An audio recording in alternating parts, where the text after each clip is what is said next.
Lecture du livre Jésus-Christ d'Ellen White. Seconde partie du chapitre Le Calvaire. Un rayon de consolation vient ranimer Jésus agonisant. C'est la prière du larron repentant. Les deux hommes qui ont été crucifiés avec Jésus ont commencé par le railler. À mesure que ses souffrances augmentent, l'un d'entre eux devient toujours plus agressif et plus méprisant. Il n'en est pas de même de son compagnon. Cet homme n'est pas un criminel endurci. Entraîné par de mauvaises compagnies, il est moins coupable que bon nombre de ceux qui se tiennent sous la croix, outrageant le Sauveur. Il a vu et écouté Jésus. Il a été gagné par ses enseignements. Il s'est pourtant détourné de lui sous l'influence des prêtres et des principaux. Pour étouffer ses convictions, il s'est plongé de plus en plus profondément dans le péché, jusqu'à ce qu'il soit arrêté, jugé comme un criminel et condamné à mourir sur la croix. Il s'est trouvé près de Jésus dans la salle du tribunal et sur la route du Calvaire. Il était là lorsque Pilate déclara « Je ne trouve aucun crime en lui ». Il a remarqué l'attitude divine du Sauveur et sa longue patience à l'égard de ses tortionnaires. Du haut de la croix, il voit ceux qui font profession de piété hocher la tête, claquer la langue avec mépris, tourner en dérision le Seigneur Jésus. Il entend son compagnon adresser au Christ cette parole de reproche. « N'es-tu pas le Christ? Sauve-toi toi-même et nous avec toi. » Parmi les passants, plusieurs prennent la défense de Jésus, répétant ses paroles et racontant ses œuvres. Le brigand a la conviction qu'il se trouve en présence du Christ. Se tournant vers son compagnon coupable, il lui dit « Ne crains-tu pas Dieu, toi qui subis la même condamnation ?»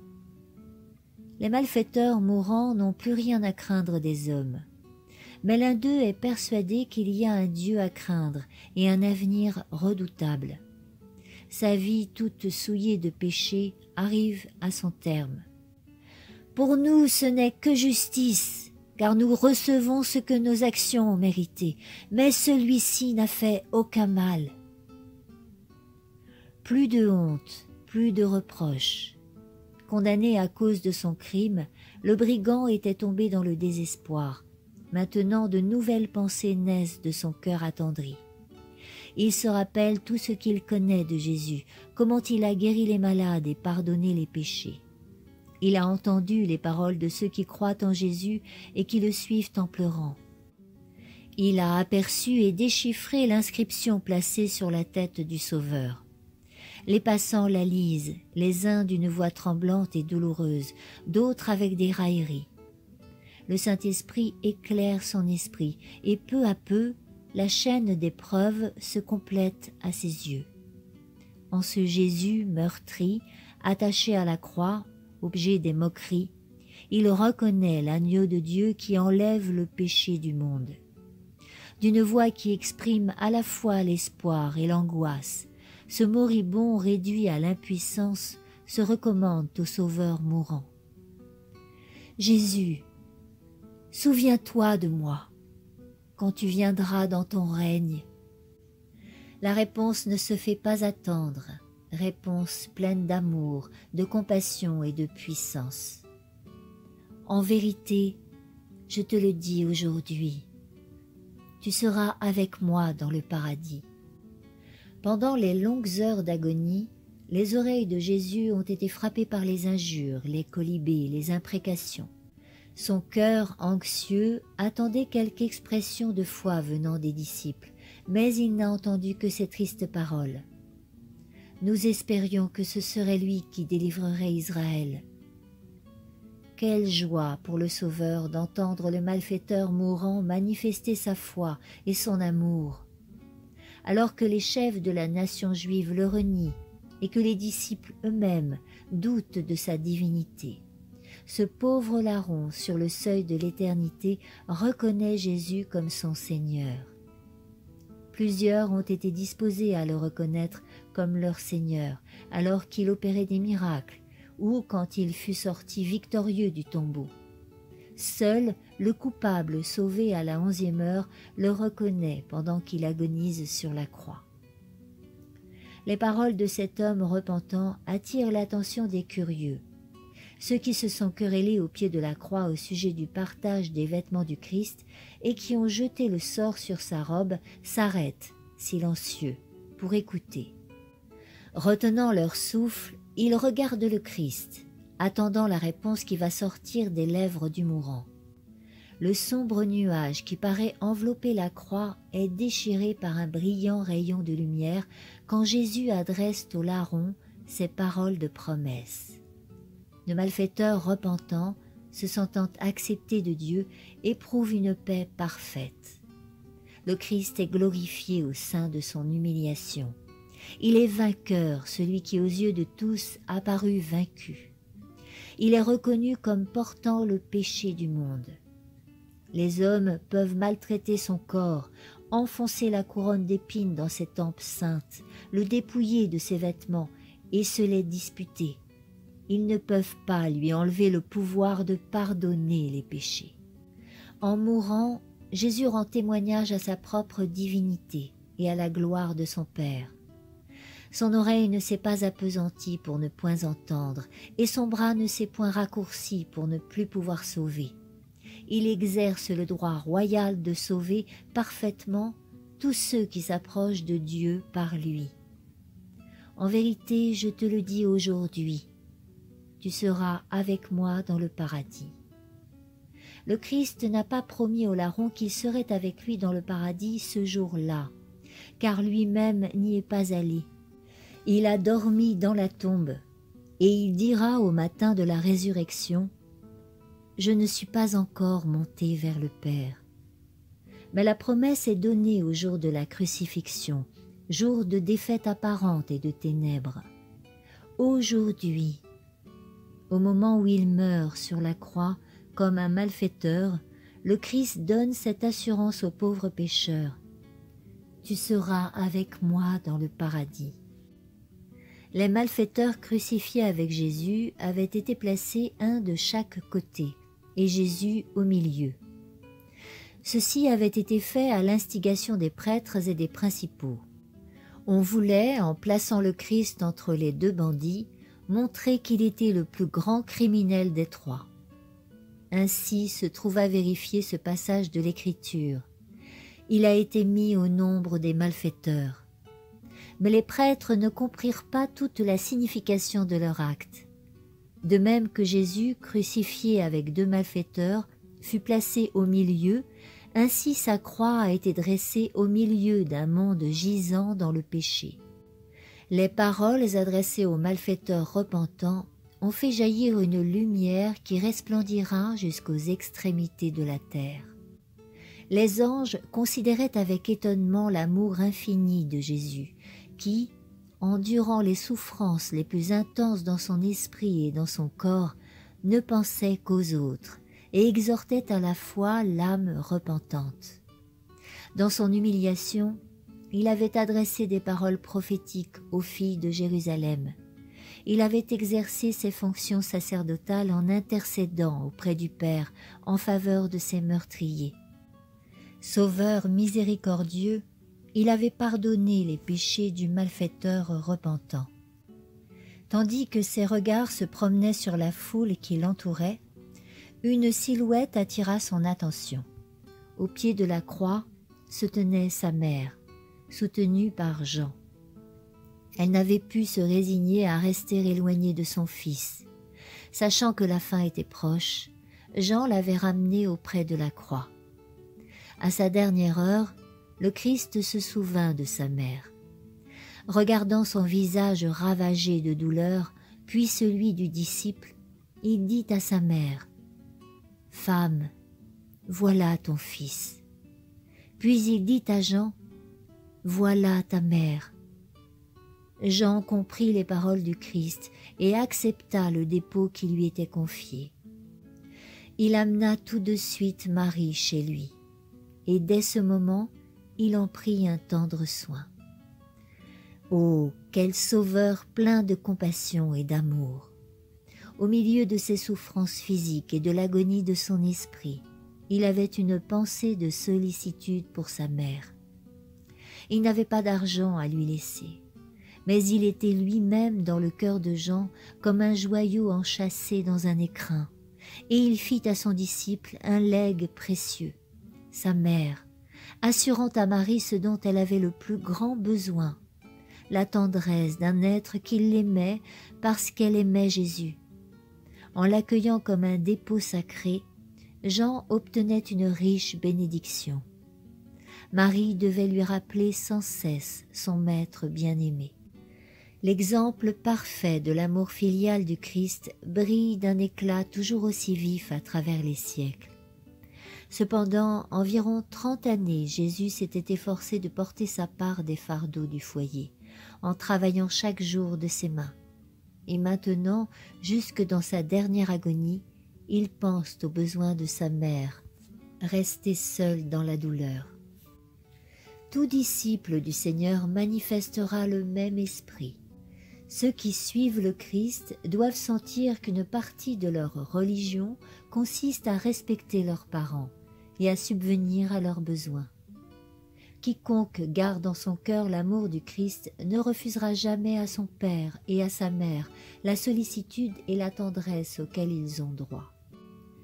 Le Seigneur de gloire allait mourir pour la rançon de l'humanité. Au moment où il abandonnait sa vie précieuse, le Christ n'était pas soutenu par une joie triomphante. L'obscurité l'enveloppe et l'oppresse. Ce n'était pas la peur de la mort qui l'accablait.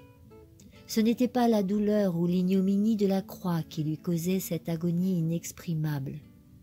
Le Christ était le prince des martyrs.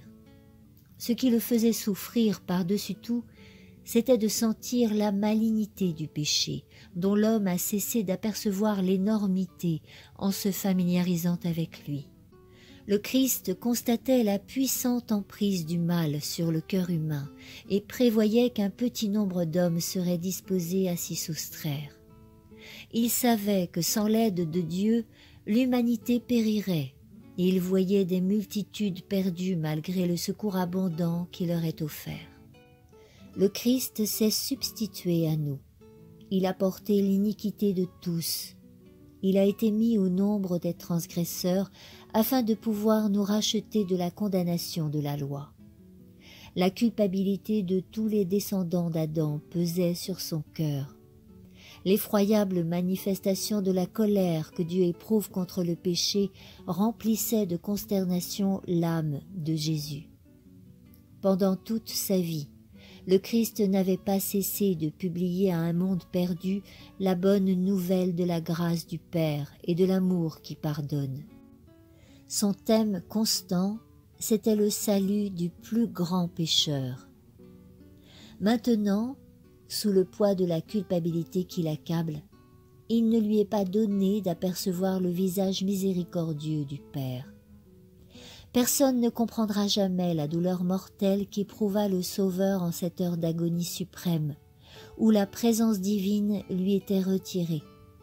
Son agonie morale était si grande qu'il en oubliait ses tortures physiques. Satan assiégeait Jésus de ses tentations redoutables. Le Sauveur ne voyait pas au-delà de la tombe. L'espérance ne lui montrait plus la victoire sur le sépulcre. Il ne possédait plus l'assurance que son sacrifice était agréé de son Père.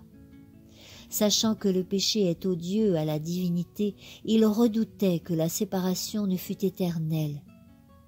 Le Christ ressentit l'angoisse que tout pécheur devra éprouver quand la grâce cessera d'intercéder en faveur d'une race coupable. Le sentiment du péché, qui faisait reposer la colère du Père sur lui en tant que substitut de l'homme, voilà ce qui rendit sa coupe si amère, ce qui brisa le cœur du Fils de l'homme. Les anges qui assistaient à l'agonie désespérée du Sauveur se voilaient la face devant cet effrayant spectacle. La nature elle-même exprimait sa sympathie à son auteur injurié et mourant. Le soleil refusait d'éclairer une scène aussi atroce. En plein midi, alors qu'il brillait auparavant de tout son éclat, il parut disparaître soudain. Une obscurité complète, semblable à un suaire, enveloppait la croix. Jusqu'à la 9e heure, il y eut des ténèbres sur tout le pays.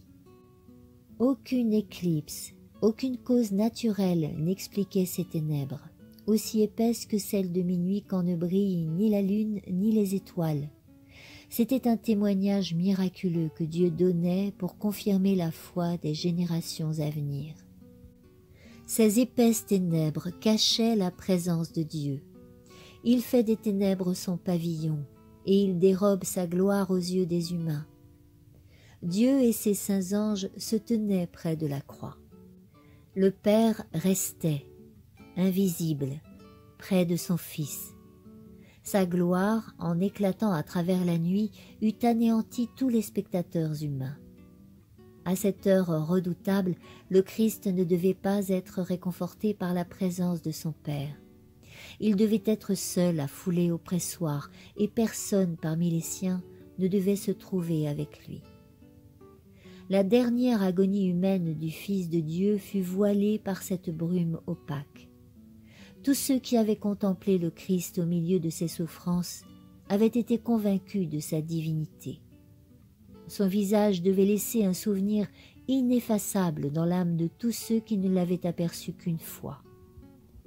Le visage de Caïn portait la trace du crime. Le visage du Christ exprimait l'innocence, la sérénité, la bienveillance, l'image de Dieu. Pourtant, ses accusateurs ne voulaient pas voir la signature du ciel. Pendant de longues heures d'agonie, le Christ avait été l'objet de la curiosité d'une foule railleuse. Maintenant, Dieu le couvrait, miséricordieusement, de son manteau. Un silence sépulcral semblait descendre sur le calvaire. Une terreur indescriptible remplissait la foule rassemblée autour de la croix. Les malédictions et les moqueries moururent sur leurs lèvres. Hommes, femmes et enfants tombèrent sur le sol. De temps en temps, des éclairs fulgurants sillonnaient la nue, laissant apercevoir la croix et le Rédempteur crucifié.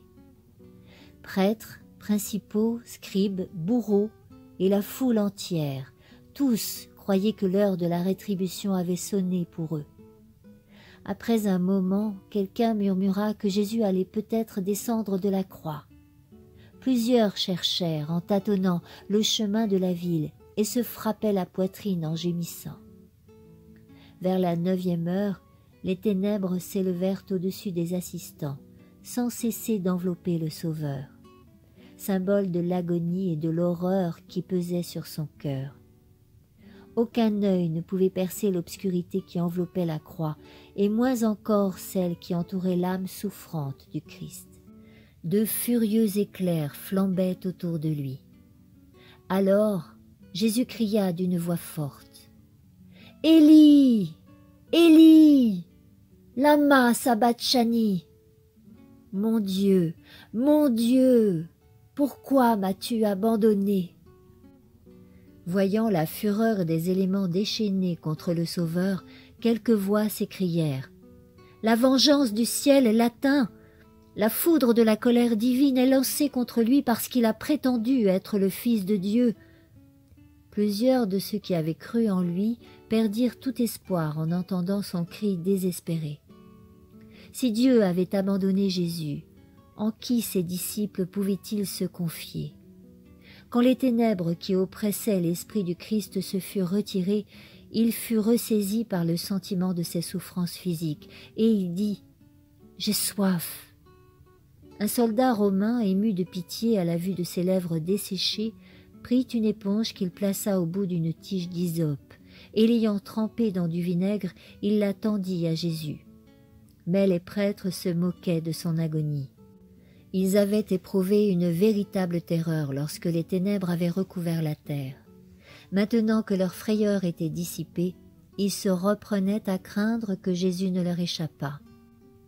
Ils se méprirent sur le sens de ces paroles. « Élie, Élie, lama sabachthani » Ils dirent avec dédain, « il appelle Élie. Négligeant cette dernière occasion de soulager ses souffrances, « Laissez, disait-il. Voyons si Élie viendra le délivrer. » Le Fils immaculé de Dieu était là, suspendu à la croix, les chairs lacérées de coups. Ses mains qui s'étaient si souvent étendues pour bénir étaient clouées au bois. Ses pieds, toujours infatigables au service de l'amour, étaient cloués eux aussi. Sa tête royale était meurtrie par une couronne d'épines. Ses lèvres tremblantes faisaient échapper un cri de douleur. Tout ce qu'il a souffert, les gouttes de sang qui ont coulé de sa tête, de ses mains, de ses pieds, l'agonie qui a secoué son corps, l'angoisse inexprimable qui a rempli son âme quand le Père lui a dérobé son visage, tout parle à chaque enfant de l'humanité.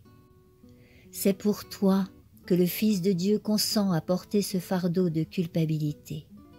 Pour toi qu'il a dépouillé la mort et ouvert les portes du paradis. Celui qui a calmé les flots irrités et marché sur les vagues écumantes, qui faisait trembler les démons et fuir la maladie, qui ouvrait les yeux des aveugles et rendait la vie aux morts, s'offre sur la croix, en sacrifice, par amour pour toi.